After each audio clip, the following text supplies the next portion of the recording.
back in the Bethesda booth where Prey becomes Hunter in Prey 2. Can you tell us a little bit about the idea that went into creating this sequel? Well, with Prey 1, Tommy, as you know, was abducted by aliens to this alien ship known as the Sphere. At the end of that, he basically took that environment and drove it into the sun. So for Prey 2, we kind of could start from scratch in a way. And right off the bat, we knew we wanted to expand the universe of Prey. We wanted to be able to tell more stories than just that one story of Tommy. So this time around, we tell the story of Killian Samuels, who's a U.S. Marshal aboard an airplane that actually gets sucked up onto the same plane that Tommy was sucked up on.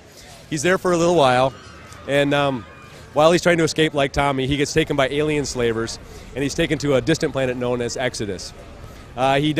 After being knocked out and taken there, he doesn't recall how he got there or why he's there, but he quickly realizes he's been there for quite a long time, and evidently he's a bounty hunter, and people know him as this, so he quickly has to adapt to that, and it's all about self-discovery, just like Prey 1. What is the mystery? The player, along with playing Killian, unravels the mystery of why he's there and how he got there. It's a different change. It's not about the sphere and the sphere's conditions like portals and gravity and that kind of stuff. This time around, it's about open world. It's about player choice. It's about being the predator, as you say, versus being the prey and hunting down the aliens. For fans of the first game, this comes as quite a shock. I'm sure you've seen all the reactions and what people thought, but could you talk us through a little bit why you wanted to make this massive change to a concept that worked real well? Well, you know, with Prey 1 and Prey 2, you know, we want to push the genre. We want to push the FPS experience. So on the first one, like I said, that was the sphere's conditions, and that had some cool things that we pushed there. And this time we're pushing some other elements. But you know, the core themes still come across. It's still about alien abduction fiction. It's still about one man against a sea of aliens, and it's still about predator-prey relationships. Could you talk a little bit about the main character and what kind of abilities he has? You know, Tommy had his spirit walking and all that kind of thing that sort of set him apart from other main characters in video games. And what does Killian have? Well, Killian, as a bounty hunter, has all these gadgets at his disposal, along with a host of different weapons. He's got 20-plus gadgets, all upgradable. It allows him to play either stealthily or guns a-blazing, Rambo if they so choose, and a host of different guns.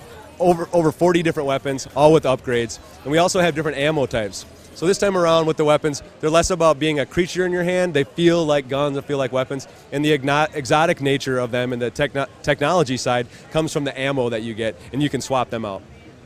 So will you be able to use like different ammos for all the different weapons? Exactly, yes. And so you have to, each alien you track down as a bounty hunter has different abilities. You know, they're aliens, right? So they may have inherent kind of freaky things, or they might have technology. So you have to kind of fashion yourself with the certain types of gadgets or weapons that are best going to take them down. And so instead of having the puzzle element that we had in Prey 1, it's more about tactical puzzles and solving those. So a typical mission, could you walk us through a typical mission and sort of what kind of things you can expect?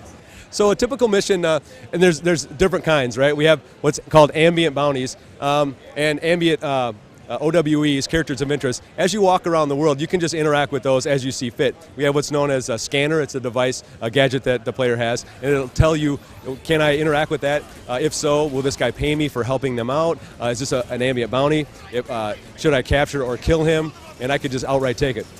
I also have the ability, or Killian has the ability to bring up what's known as a bounty wire. It's a list of missions. It's how we drive the narrative as well. And the clients have contacted him over time, and they're all available missions that they choose to move through. And they're multi-stage missions. Some might take you right to a bounty, might end up in a chase. Some might involve finding an informant. An informant might have something that he wants you to do in favor for doing that. So that's kind of how you travel through the missions. And then it sounds like there's a lot of freedom to how the player wants to sort of explore the game. That's correct. The vertical nature of Exodus allows him to climb, uses what we call agile combat. So he's free to vault over any obstacle, climb up on catwalks and that, get around. We call it the Batman space, where tactically you have an advantage if you get up off the ground. So if you choose to play kind of stealthily, you can get up high and kind of work your way over to him and drop down and get the jump on him. Or if you want to use your shoulder-mounted rockets and just kind of go crazy, you can stay at ground level with the combatants and wage war that way. There's been a bit of a troubled history with Prey 2. It was first sort of rumored with Radar Group and all that. Could you just walk us through what the experience been like for you guys to sort of finally be here at E3 and now being able to show, people the game? Oh, this is great, man. I mean, Blur with the trailer and everything, it's great seeing that, and finally people seeing the trailer and getting exciting about that, and then coming here and actually seeing the demo and seeing how close the gameplay is to the actual trailer. It's super exciting. It's a super ambitious title. We know that. We've taken it Prey to a new place, but we're super excited, and we hope everyone else is too when they get their hands on it. Yeah.